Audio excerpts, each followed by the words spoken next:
Hi అండి, welcome to my channel. Me west Godavari అమ్మాయి. ఈరోజు సింపుల్గా చింతపండు రసం ఎలా చేసుకోవాలో చూద్దామా.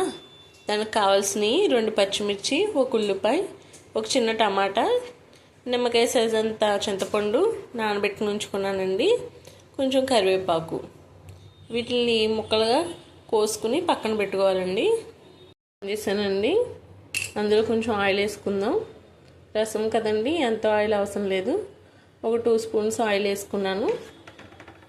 దాంట్లో తాలింపు సరుకులండి, ధనియాలు, మెంతులు, జీలకర్ర, ఆవాలు, ఎండుమిర్చి వేసుకుంటున్నానండి. తాలింపు సరుకులు కొంచెం ఫ్రై అయ్యాక ఆనియన్స్, పచ్చిమిర్చి వేసుకుందాం.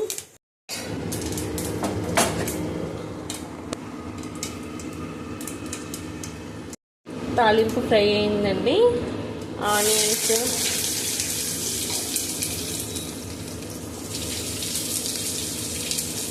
పచ్చిమిర్చి వేసుకుని ఫ్రై చేసుకుంటానండి.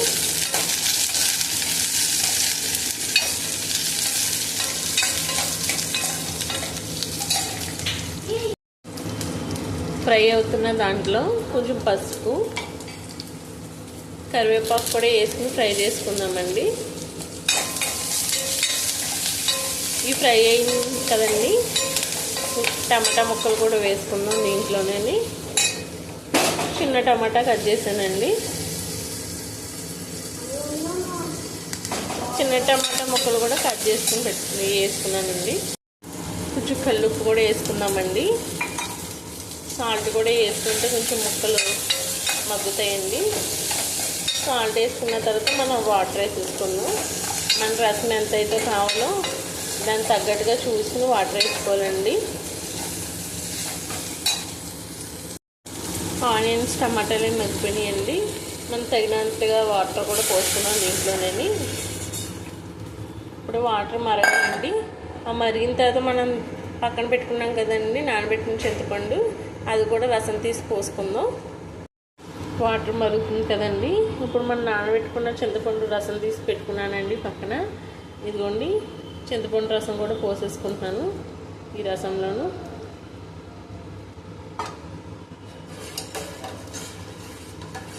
ఇప్పుడు మనం సాల్ట్, కొంచెం పులుపు చెక్ చేసుకోవాలండి.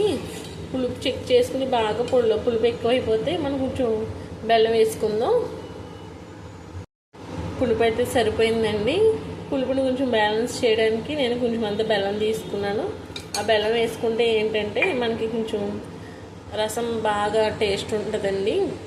మీరు ఏ కర్రీ ఎప్పుడైనా మీరు రసం లాంటిది, సాంబార్ లాంటిది చేసినప్పుడు దాంట్లో కొంచెం చిన్న ముక్క బెల్లం ముక్క వేసుకుంటే టేస్ట్ బాగుంటుందండి. అలాగే పులుపు బాగా ఎక్కువైనా కొంచెం అడ్జస్ట్ అయ్యి కొంచెం బాగుంటుందండి. మీరు ఈ టిప్పు గుర్తుంచుకోండి. చూసారు కదండి, రసం అయితే మరిగిపోయింది. మనకి చింతపండు రసం అయితే రెడీ అయిపోయింది. లాస్ట్లో కొత్తిమీర వేసుకుని ఒకసారి కలుపుకుని సాల్ట్ సరిపోతే మనం సాల్ట్ అడ్జస్ట్ చేసుకుంటే ఎంతో టేస్టీగా ఉండే చింతపండు రసం అయితే రెడీ అయిందండి. Thanks for watching this video. Please like and share, subscribe to my channel. Me West Godavari Ammai. Bye andi.